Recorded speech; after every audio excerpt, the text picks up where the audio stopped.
Oi pessoal, eu sou a Lilian, sou diretora de RH aqui da Gedanken. Tenho 15 anos de experiência dentro da área, especificamente em tecnologia. Adoro o tema, acho que tem tudo a ver com o meu perfil e estou super feliz de estar aqui nesse momento com vocês. Oi, eu sou a Cláudia, eu sou diretora de RH da Stanley Black & Decker no Brasil. Tenho experiência de RH de quase 30 anos, né? Sempre atuando aí como business partner, já e nos últimos 15 anos como executiva de RH. Bem-vindos, pessoal, estamos mais uma vez aqui na Mesa com Gigantes. Hoje a gente vai ter um bate-papo super interessante com duas pessoas super especiais. Nós estamos aqui com Lília Pérez, diretora de RH da Gedanken, e também com Cláudia Perrone, diretora de RH da Stanley Black & Decker. Então nós vamos falar um pouquinho sobre o processo de recrutamento, seleção, e eu vou começar aqui passando a voz para elas se apresentarem, falarem um pouquinho de suas histórias, e vamos ver como que vai ser esse bate-papo, tá bom? Então vou começar aqui com a nossa convidada de honra, Cláudia Perrone. Cláudia, se apresenta, fala um pouquinho da sua história, fala pra gente quem é você. Oi, eu sou a Cláudia, casada, tenho uma enteada e um netinho, vários gatos, cachorro. Eu tô aqui na área de RH há 30 anos, né? Sempre na área de desenvolvimento de RH. Eu comecei minha carreira lá na Procter & Gamble com recrutamento e seleção, né, onde eu fiquei 5 anos, passei por várias multinacionais aí, e eu hoje estou na Stanley Black & Decker, né, vai fazer quase 8 anos. Eu sou diretora de RH para o Brasil e tenho também um papel regional de business partner, senior business partner para a área comercial regional e de e-commerce, tá? Até o ano passado eu era também RH para toda a América do Sul, né? Então a gente vai trocando aí, mas o Brasil responde por 40% do resultado da região, então é um país muito importante, tem 2 plantas, né? A gente é líder aí em fabricação de ferramentas elétricas e, enfim, toda a minha trajetória dentro de RH foi sempre na área de desenvolvimento, nunca na área operacional, né? Mas agora tenho essa área também embaixo de mim, né? Acho que é isso um pouco, resumindo. Perfeito, muito bem-vinda à nossa Na Mesa com Gigantes. Agora passar a voz aqui para Lilian Pérez. Lilian, fala um pouquinho de você e sua história. Bom, eu sou a Lilian, sou mãe também, sou casada, eu também tenho uma enteada, tenho 2 filhos, também tenho pet, então eu brinco que em termos de maternidade sou mãe de coração, mãe de sangue, mãe de pet. Eu sou formada em psicologia, e comecei a minha carreira aí há 15 anos atrás. Estava brincando aqui com a Cláudia que quando eu comecei eu não sabia o que eu queria, mas eu tinha certeza que eu não queria RH, porque eu achava que, nossa, não, RH ali é folha de pagamento e benefício e não é isso que eu quero, né? E depois que a gente entra na área, a gente vê que é muito mais do que isso. E a gente até comentou que tudo também é como você faz, né? E aí, então, eu tenho 15 anos de experiência dentro de RH, dentro do mundo corporativo e no segmento de tecnologia, né? Então, é um segmento que acho que tem tudo a ver com o meu perfil, que eu sou apaixonada, que eu gosto muito. E estou há 9 meses aqui na Gedanken, construindo essa história aqui com o time.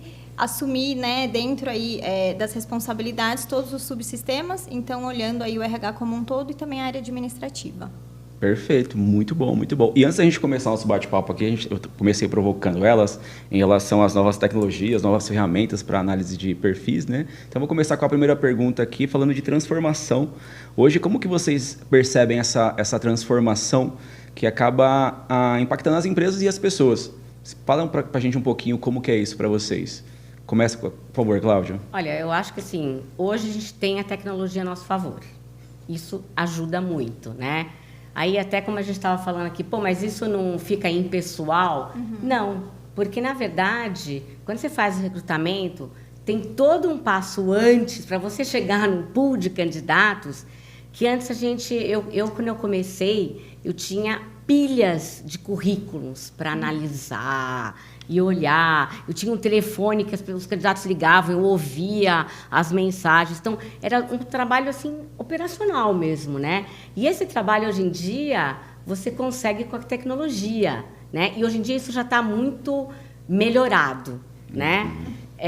E aí você consegue chegar a um pool final de candidatos.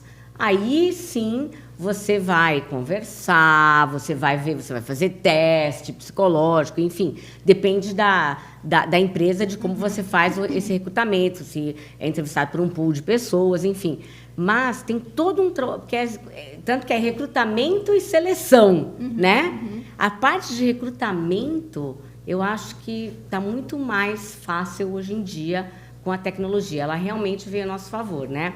A parte de seleção também tem como ajudar, tá? Você também tem tecnologia que te ajuda com isso, mas aí entra mesmo a pessoa, a entrevista, que eu assim, gosto de fazer pessoalmente. Olho no né? olho. Olho no olho, né? Você pode até fazer uma online e tal, mas assim, e aí você...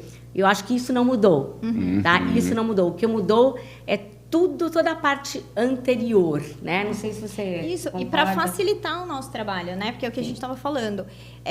Para a gente ganhar agilidade, que é diferente de perder qualidade. A gente também preza muito por isso. E aí, o quanto que essas ferramentas, e eu falo muito isso até para o nosso time aqui, né? A gente tem que... O sistema tem que trabalhar para a gente, não a gente trabalhar pelo sistema. Então, agora a gente tem os HEs, né?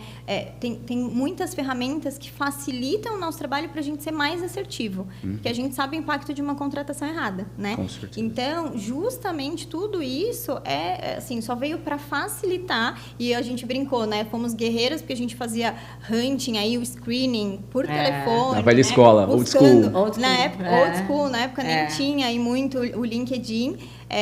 E boas contratações. Então, acho que é isso, assim, concordo com o que a Cláudia trouxe. Acho que trouxe pra gente essa agilidade, a tecnologia a favor dos nossos processos, né? Sim, na minha época, por exemplo, eu ia nas universidades, então eu ia na USP, eu ia na Poli, eu aplicava teste para os candidatos. Então, você tinha que fazer teste, você tinha que aplicar, você tinha que corrigir, para ir ver quem passou.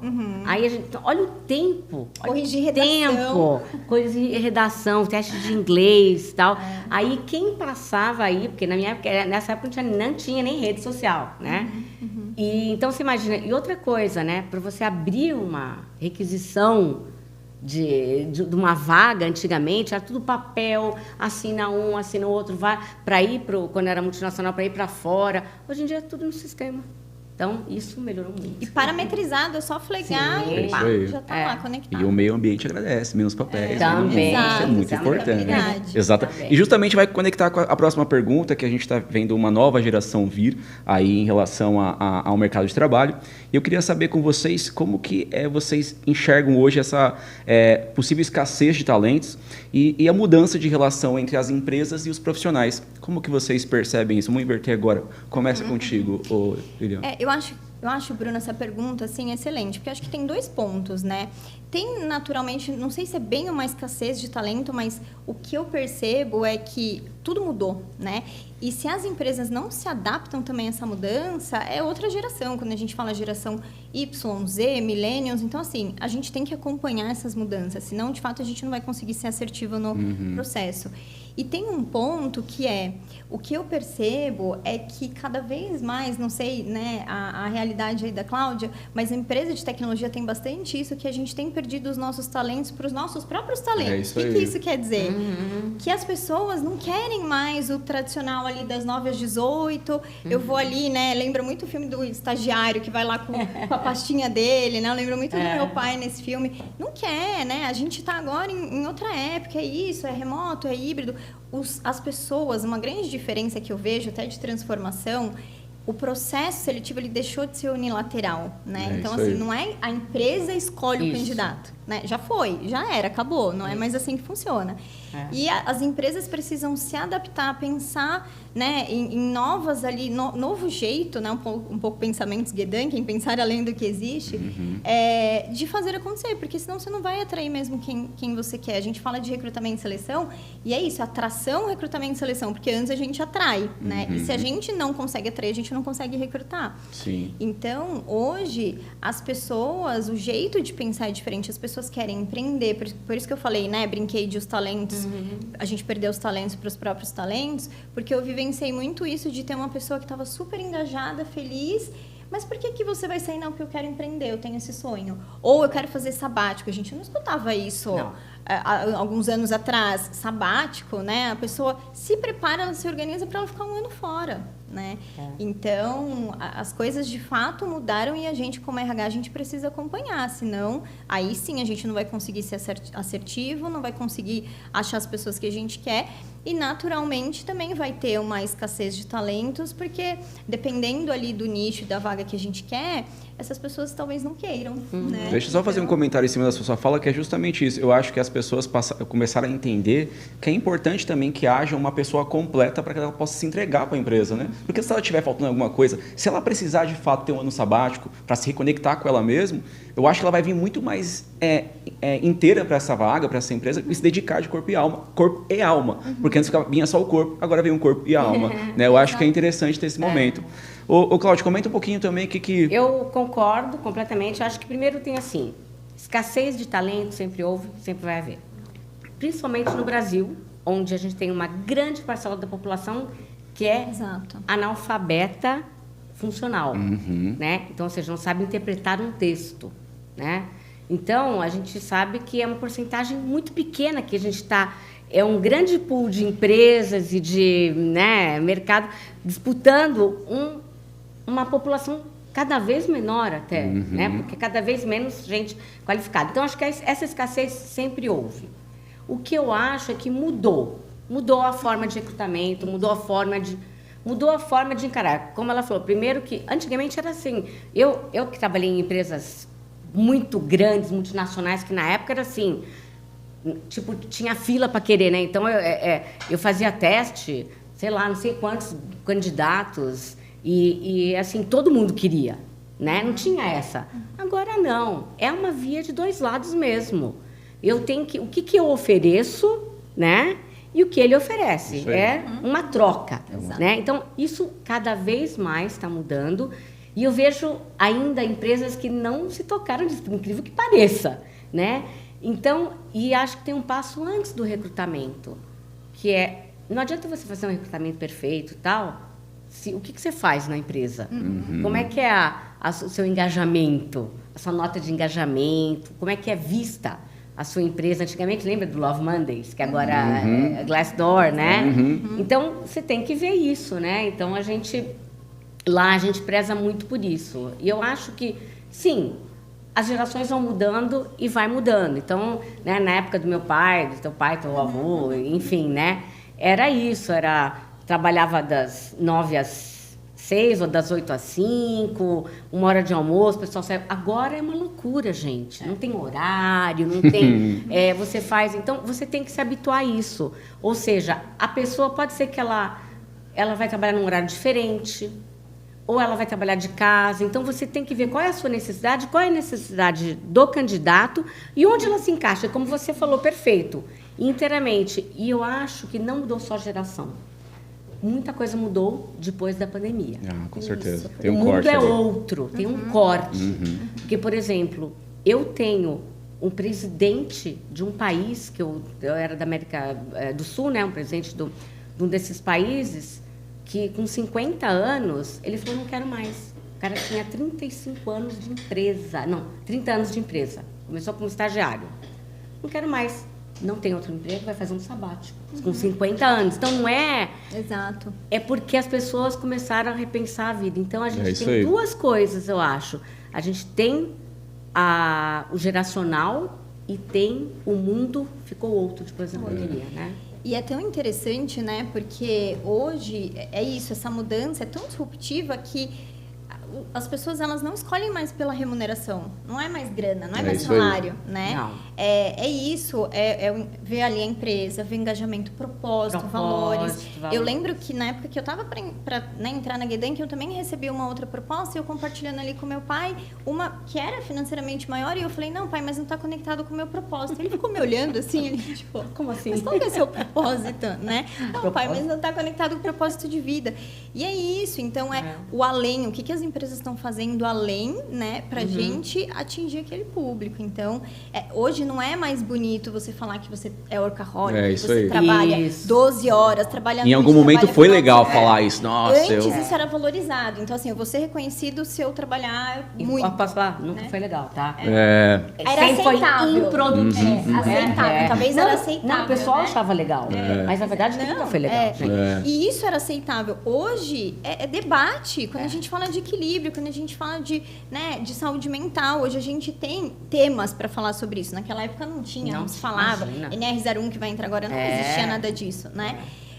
Então hoje não é bonito falar, ninguém, né? Não é para ter orgulho. Não, muito pelo contrário, você tem que ter orgulho se você é produtivo no tempo que você tem ali do seu dia. Com certeza. Eu só queria fazer um caco aqui, eu acho que é interessante que vocês falaram, que eu vou puxar agora a brasa para minha sardinha, porque eu acabei de ler 2 livros muito bons, que um se chama A Sociedade do Cansaço, né?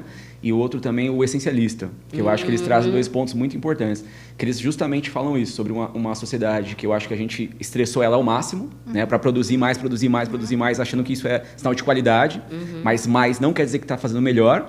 E aí você vem com o Essencialista, ele fala justamente isso, onde você passa a pregar ele prega ali no caso, logicamente é uma vertente só de um pensamento, que é isso, você fazer mais, fazer menos, mas fazer melhor. Né? Eu acho que as pessoas começaram a ter consciência sobre essa questão. Aí eu vou me conectar com a terceira pergunta aqui do nosso bate-papo, que é justamente essa pressão que vem externa, que vem da própria companhia, né? Que às vezes a empresa tem um investimento importante ali, pesado, e essa pressão cai sobre vocês para que vocês possam captar pessoas que possam gerir esse negócio.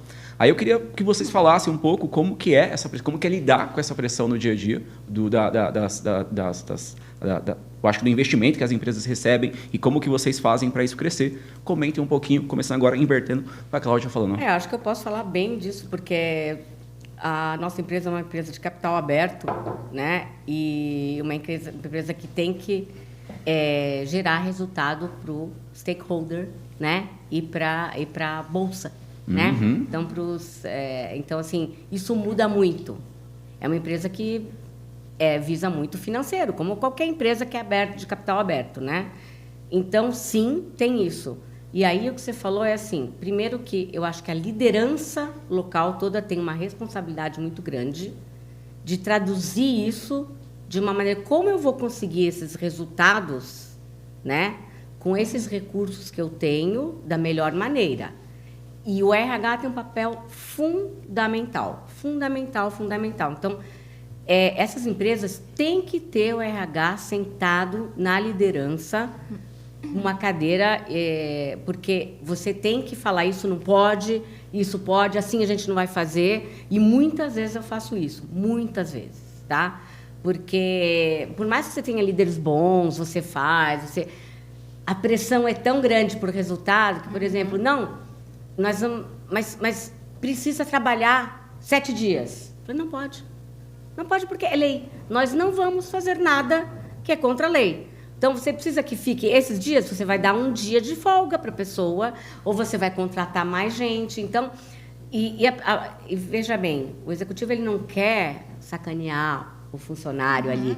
Ele está numa pressão tão grande que para ele, não, tudo bem, a pessoa vai entender. Que ele fala, não é assim, gente. E não é produtivo. Então, você tem que trazer, e eu vivo trazendo isso, estudos, que quanto mais a pessoa trabalha feliz, mais ela produz. Fato. Isso, gente, não é... Achismo. Não é achismo. Né? Tem pesquisas com EVP, entendeu? Então, e as pessoas felizes são pessoas que conseguem fazer o trabalho delas, né? Então, não tem gente o dia inteiro vendo o que ela está fazendo, tem autonomia, trabalha decentemente, trabalha com propósito, né? Então, eu acho que a liderança como um todo tem um papel fundamental nisso, fundamental, porque a pressão sempre vai ter, gente. Sempre vai ter. Aí você tem que falar o que você quer, né? Você quer dar resultado? E aí vai muito de como você ganha confiança lá fora, né? A partir do momento que eles confiam em você, eles sabem que você vai entregar, né? Mas não é fácil, tá, gente? Não é fácil. E, assim, a pressão sempre vai ter, não só para RH, para todas as áreas, todo mundo, né? Então, é isso, assim, concordo super com o que a Cláudia trouxe, porque no final do dia também, eu assisti uma vez o Cortella falando, né, que para você trabalhar no RH você precisa ter coragem, a competência de coragem. E depois eu fiquei refletindo muito sobre isso, porque a gente faz muito esse papel difícil de falar não, né, de vetar, de falar eu entendo, sim, tem o resultado, estamos pressionados, mas é isso, você tem que dar o direcionamento, né? E a gente como RH, a gente precisa dar esse tom, porque senão espana, né? E aí a gente perde até quando a gente fala ali de cultura mesmo. Então eu vejo que a gente tem que estar muito presente, igual a Cláudia falou, sentar, conversar, um RH próximo, um RH que ouve, né? Também um RH... Eu sei que tem muitas empresas que ainda atuam assim, mas já foi também, não é mais tirador de pedido. A gente é um RH que participa da tomada de decisão, que está ali no dia a dia, um RH valorizado. Então, se a gente não se posiciona, não está junto e não traz esse tom ali, junto com os líderes, com o time mesmo... É isso, a pressão vai e a gente perde o controle. E aí vocês também precisam conciliar, porque tem a pressão por resultado e tem que fazer isso com velocidade, com pressa, mas sem velocidade, né? E sem perder a qualidade. E sem perder a qualidade. Então, comente um pouco sobre isso também, como essa questão do tempo, como que isso eu acho que vocês já falaram um pouco, mas aprofundar um pouco mais essa questão de tempo, dessa agilidade que vocês precisam ter, mas sem perder a qualidade. Você comentou no começo da gravação do podcast aqui, mas fala um pouquinho como que é essa questão. Isso. E a gente estava até brincando, né? Que desde que a gente está no RH, é tudo para ontem, no sentido quando a gente fala de contratação, né? Nenhum gestor fala, vou abrir, mas não se preocupa não, é daqui 3 meses. Não, é para ontem, porque eu já estou atrasado, porque eu consegui a aprovação da vaga só agora. E como que eu faço para agilizar, né?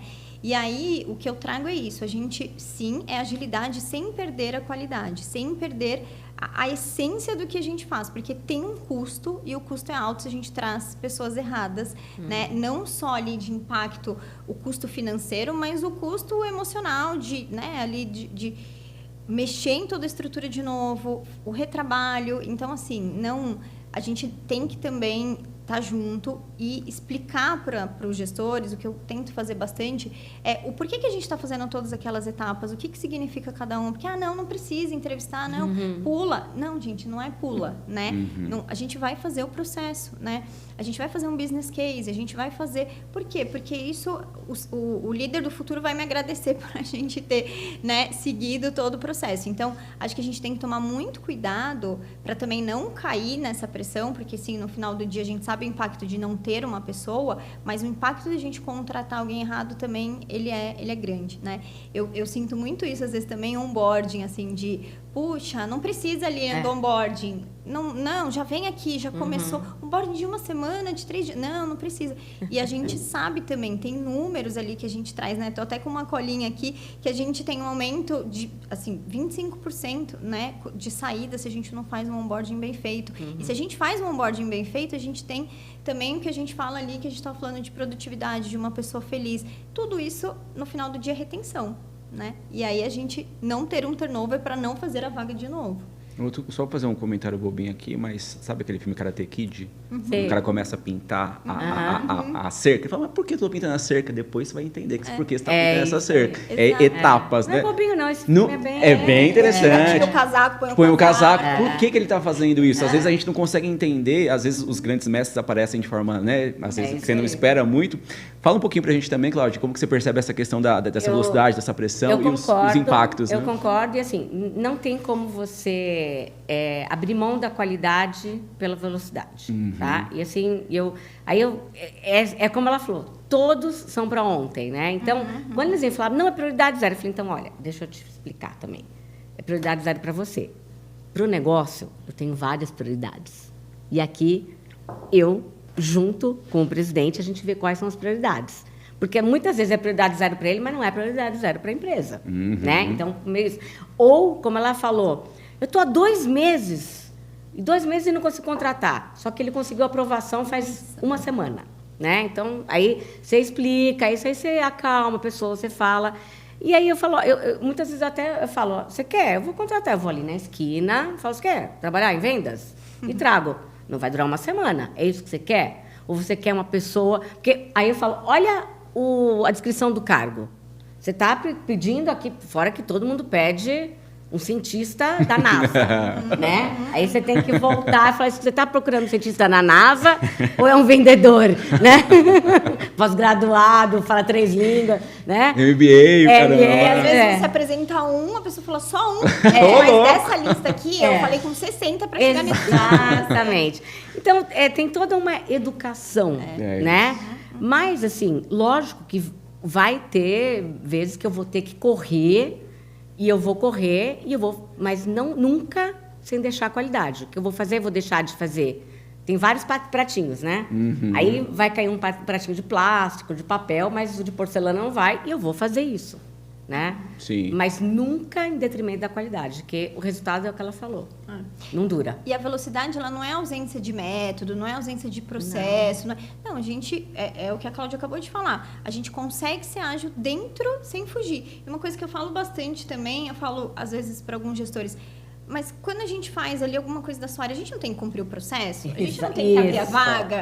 A gente não tem que falar... Por que vai abrir? Às vezes a gente escuta, né? Não, a vaga já está aberta, mas aonde que essa vaga está aberta? Eu abri, mas exato. tá. Então, é isso. A gente tem que tomar esses cuidados e, óbvio, a gente sabe que, de novo, é urgente, tá todo mundo com pressa, mas a gente tem que fazer aquele papel de falar, peraí, né? A gente vai fazer, a gente vai ter essa qualidade, essa velocidade mais dentro dos nossos processos. E tem a questão também que a gente não está falando de um sistema, a gente está falando de pessoas. Né? A quantidade, a complexidade de um ser humano, gente, não tem como você colocar o cara numa caixa e falar, o cara é assim. Então, realmente, eu acho que a gente está falando de seres humanos, pessoas, com a alta complexidade de uma pessoa. Então, isso realmente não tem como fazer isso de qualquer jeito, né? Não. Eu vou me conectar aqui com uma próxima pergunta, que eu acho que vocês já passaram por um ponto que eu ia abordar aqui, a questão do impacto que isso gera, mas eu queria que vocês me falassem um pouco também sobre como a alta gestão, as lideranças enxergam a contratação, como estratégica, como operacional, como que elas percebem isso e como que vocês são cobrados em relação a esses pontos, né? Eu acho que mudou também isso, né? Eu acho que agora as pessoas, os líderes, eles conseguem entender a estratégia que está por trás, né? Então, de novo, já passou da época que você vai lá e vai fazer um processo, uma entrevista, pronto, aqui entrou e acabou, né? Tudo que a gente faz de melhoria de processo está conectado com estratégia. E eu vejo, pelo menos aqui, Cláudia, a nossa realidade, eu vejo os líderes muito comprados com isso. Quando a gente fala de melhoria de processo, né? Que isso no final do dia está conectado com a estratégia. A gente sempre vai querer a melhor pessoa ali do mais assertivo, né? Então, pelo menos do que eu entendo, eu acho que já passou também, acho que as pessoas estão entendendo não só o processo de contratação, mas o próprio RH como uma área estratégica, uma área que não é tirador de pedido, uma área que vai contribuir, uma área que, puxa, vou procurar ali a turma do RH para me ajudar nessa decisão. Então, eu vejo que os líderes estão muito conectados com isso. Tem, obviamente, o que a gente estava comentando de pressão, de agilidade, mas eu vejo que está todo mundo na mesma página, né? Entendendo os porquês, né? O porquê que a gente tem feito tudo isso, melhoria de processo, estruturar e o como, né? Então, eu vejo que não é mais um RH, pelo menos da realidade que eu estou aqui, de tirador de pedido. Acho que a gente, como RH, a gente ganhou muito, né? Então, acho que a gente já é uma área que as pessoas conseguem enxergar de forma diferente. Eu acho que sim, mas acho que também depende muito da maturidade e da cultura da empresa, né? Então, tem empresas que estão numa maturidade já e tem uma cultura de que eu vou até dar o exemplo da onde eu comecei no recrutamento, era uma empresa que a cultura era crescer de dentro. Então, a gente contratava só na base. Então, a contratação era uma coisa super séria e tinha um comprometimento de todo mundo. Tanto que você tinha times de recrutamento com gente de finanças, de supply chain, e eles faziam, depois que entrevistava, a gente fazia um pool de discussão e tal. Então, era uma empresa onde recrutamento era estratégico. Já passei por empresas onde recrutamento era tiração de pedidos mesmo, né? Volume, né? Volume. Eu concordo que hoje isso mudou, mas nós temos várias empresas em várias maturidades e várias culturas, né? E eu acho que cabe muito à liderança mudar isso, e principalmente a liderança de RH, né? Porque, assim, a pessoa, o funcionário, a experiência dele começa na atração, né? No recrutamento, no onboarding, todo até quando você sai, né? Isso chama-se a experiência do funcionário, né?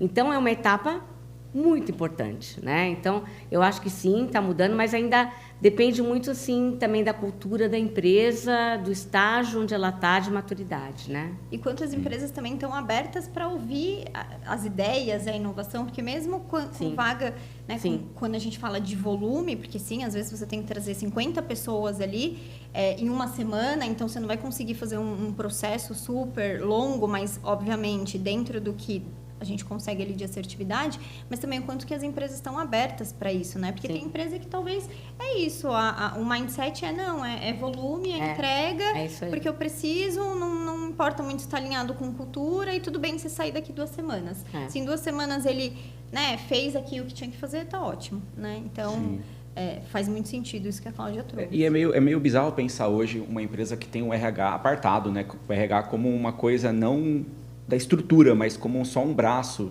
e não como a estrutura. Isso é meio bizarro de pensar. E aí eu vou me conectar com essa última pergunta aqui penúltima pergunta do nosso bate-papo, sobre como que o RH pode se transformar em protagonista dos próximos anos, sem deixar de lado coisas que talvez nesse momento estejam sendo postas de lado. Que decisões que ele deve tomar? Como que ele pode se tornar ali um pilar principal? Não apenas parte integrante da base ou da estrutura principal da empresa, mas como um pilar fundamental da empresa e como um protagonista realmente. Que ele deve parar de deixar de lado. Olha, eu acho que assim, o que ela falou, né? Também acho que eu já tinha falado, o RH tem que estar na mesa de decisão, tá? Então, tem que ser eu, por exemplo, faço parte do board, eu sou diretora estatutária, assino pela empresa, então tomo parte. Então, você tem que ter o RH ali tomando as decisões junto com a liderança. O RH, ele cada vez mais tem que estar muito junto do negócio, muito, muito, muito. Ele tem que entender do negócio, tem que ir junto com o vendedor, tem que ir na fábrica, tem que entender de tecnologia, entendeu? Ele tem que entender para saber, para poder ajudar, para poder ter palavra, para poder tomar a decisão, né? Então, eu vejo as empresas maduras tão assim, né? Então, o RH tem uma cadeira importante, né? Que não deixa de ser, né, trazer tudo que é de RH e tudo, mas participar das decisões, tá? Por exemplo, eu vou dar um exemplo. Lá na empresa, a gente mudou de prédio, eu tenho facilities também, né? No meio da pandemia. E eu fui ver um prédio que a gente está e falei, e se a gente fizesse um centro de excelência aqui? Aí falei com o pessoal de marketing. Hoje a gente aluga, não sei o quê, olha se a gente fizesse aqui, vai vir influencer, Fizemos. Hoje, é assim, eles não vivem sem. Isso foi uma ideia minha, entendeu? Que legal. Que gera negócio. Então, se eu não entendesse o negócio, eu não teria essa ideia, entendeu? Então, o RH ele tem que ser mais um da liderança ali. Cada um na sua especialidade, o CFO financeiro do mesmo negócio, para ser um bom financeiro, ele tem que entender muito do negócio. Então, é uma parceria ali. E a mesma coisa para baixo. Por isso que hoje as empresas, né, boas têm os business partners, que são business partners. Tá lá, senta. Eu já fui business partner e eu não sentava no RH, não. Eu sentava no negócio. Junto com as áreas. Legal. Então, eu acho que é essa visão, né, que o David Urich trouxe lá atrás, o Papa do RH, da visão dos business partners, né? Então, acho que isso é importante. Excelente, está conectado com o negócio, é isso. Acho que não tem nem muito o que complementar, né? Eu acho que também o RH, de novo, ele não é mais visto ali, dependendo, obviamente, da maturidade da empresa, mas como uma área de back-office, é uma área ali de apoio, que é o DPzão, né? Não, é isso, a gente está conectado com a estratégia, a gente senta na mesa para discutir com as pessoas, a gente fala não quando precisa, né? Então, é esse papel consultivo. Quando a Cláudia fala até de business partner, é isso, é um papel consultivo. A gente todo tempo tem que fazer esse papel consultivo, e eu vejo uma mudança que, pelo menos também para mim, foi um divisor de águas, quando eu, como RH, há alguns anos atrás, comecei a entender que eu precisava não só entender do negócio, mas saber de dados, né? Porque eu cresci ali falando, vou fazer psicologia porque eu não vou muito bem em exatas, né? Então, assim, aí você entra numa área que você fala, não vou precisar. Eu lembro de um feedback que eu recebi uma vez, há uns anos atrás, que eu fui fazer uma conversa com o CTO, e ele falou, Lilian, desculpa, se você não tiver dados, a gente não vai fazer essa conversa. Aí eu voltei, eu falei, ok, deixa eu começar a entender, tanto que hoje, dentro dos RHs, nas empresas maiores, a gente tem área de People Analytics, né? Não vivo sem. E, gente, como RH, com os dados, a gente consegue impactar o negócio, a gente consegue tomar uma decisão, a gente consegue ir para caminhos que você fala, nossa, olha o impacto disso aqui. Não, olha o impacto que isso daqui vai trazer, sim, né? E pelo menos a minha ideia, quando eu fiz psicologia, de, puxa, eu me dou melhor em humanas, não é exato, chegou, assim, disruptivo, porque, assim, você tem que saber, e isso faz toda a diferença. E depois que você entende isso e começa a pegar gosto e aprender, você não vai mais para uma reunião minimamente sem Munido, sem né? os indicadores. E isso faz toda a diferença. Eu tenho uma empresa, eu fui diretora de um banco de investimentos, né, diretora de RH, e eu lembro que na entrevista o presidente do banco, né, ele falou assim para mim, eu quero alguém que fale não para mim. Eu falei, sou eu, então. Achou. Pode me contratar. Achou. E aí, numa das discussões que a gente estava, ele era teimoso. Aí eu saí da sala dele e eu entrei. Você lembra quando você me entrevistou? Que você falou que você queria que alguém falasse não? Estou aqui falando não. E tem um ponto, Cláudia, que é bem interessante, que sim, né, fala não. Mas o que a gente precisa também quando a gente fala de RH é ter também o time ali de liderança se levam apoiando as decisões do RH. E não é não por não, né? Exato. Sim. E apoiando a decisão do RH. Eu lembro que quando eu entrei na Gedanken, uma das coisas que eu perguntei para a Thaís, que é a nossa co-CEO, Thaís, as pessoas chegam direto em você, porque se a gente começar a criar política, né, fazer tudo aqui e de repente eu falar não e as pessoas irem em você e você falar sim, acabou a credibilidade do RH. Desmoraliza ali, né? Acabou a credibilidade do RH. Se você falar que é isso, assim, não tem como a gente fazer tudo isso aqui que, né, você está propondo. Então, assim, a gente precisa do apoio que confia que a gente sabe que, né, o que nós estamos fazendo aqui e, obviamente, a gente vai trocar. Mas se a gente também não tiver as pessoas acima endossando, aí também não tem muito milagre. E falando de processo de educação, dizer um não é educar também. Educar, eu acho que... Desde criança. Desde criança, trazendo um pouco mais essa questão de educação, de Karate Kid ali, eu acho que o processo de dizer não para uma criança, dizer não para um colaborador ou para um colega ali, é um processo de educação que vai melhorando e até as relações melhoram. Eu vou citar mais uma vez Essencialista, porque eu li recentemente, então tá fresco na memória. Ele fala, li também. É incrível, é muito bom, é muito legal. E ele fala da questão de dizer não também é muito importante, porque você te tira de algumas ciladas, te põe em boas situações, então dizer não é uma arte, prioridade do tempo, né? Exato. Pessoal, a gente está chegando no fim aqui do nosso bate-papo. Vamos encerrar com uma última pergunta, na verdade é mais uma provocação. Eu vou pedir para vocês, agora é o momento do corte, agora é o momento de fazer corte, então preparem-se. Eu vou pedir para vocês darem o último recado, falar para os líderes, as pessoas que assistiram esse bate-papo aqui sobre RH, sobre o processo de contratação. Então, o recado final, vou pedir para que vocês olhem para aquela câmera ali e deem o recadinho final de vocês, fiquem à vontade, o mic está aberto, fale aí. Bom, o que eu diria para as pessoas que estão assistindo a gente, os líderes, que pessoal, por mais que a gente saiba que tem, né, a pressão, a agilidade, contratem com intenção, né? Contratem olhando não só hard skills, quando a gente fala ali de parte técnica, mas soft skills, porque fit cultural faz muito sentido. As duas coisas têm que estarem muito conectadas. Não existe, né, assim, tudo que a gente olha ali de processo, de metodologia, todas as etapas têm um porquê daquilo, né? E eu brinco, vocês no futuro vão agradecer a gente. Então, por mais que tenha, né, essa agilidade e essa velocidade que a gente sabe que existe, não percam o foco, né? Não percam a essência do porquê que a gente está contratando as pessoas, do porquê que a gente quer que elas estejam aqui. Porque, com certeza, todo mundo ganha ali no final do dia. Então, acho que é um pouco do que eu traria aqui de conselho e sugestão. Boa. Vai lá, Cláudia. Eu acho que o meu comentário, concordo, né? Meu comentário é que o recrutamento, a seleção de uma pessoa que vai começar na sua empresa é um dos pontos mais importantes. É o começo, gente. Dali, isso é principal. Então, e não é um papel de RH só. é um papel de todo mundo, do líder.